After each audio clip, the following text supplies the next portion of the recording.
যে ব্যক্তি বাস্তবকে বাস্তব, অবাস্তবকে অবাস্তব দেখে সঠিক নির্দেশনা পেয়ে তারা বাস্তবে পৌঁছায়।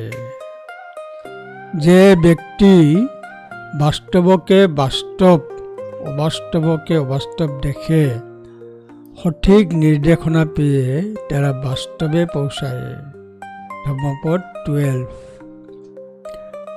যে বুদ্ধিমান ব্যক্তি আধ্যাত্মিক সাফল্যের দিকে পরিচালিত করে এমন প্রকৃত মূল্যবোধগুলিকে চিনতে সক্ষম, সে আধ্যাত্মিক উচ্চতা অর্জন করতে সক্ষম।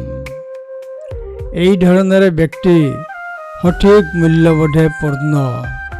কোনটা বাস্তব তারা বাস্তব বলে জানে, কোনটা অবাস্তব তারা অবাস্তব বলে জানে।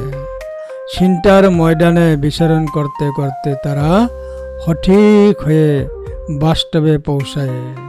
ধম্মপদ 12।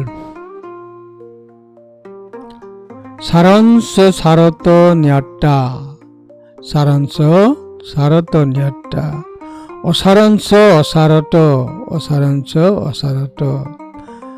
তে সারং অধিগচ্ছন্তি সম্মা সংকল্প গোচরা, তে সারং অধিগচ্ছন্তি সম্মা সংকল্প গোচরা।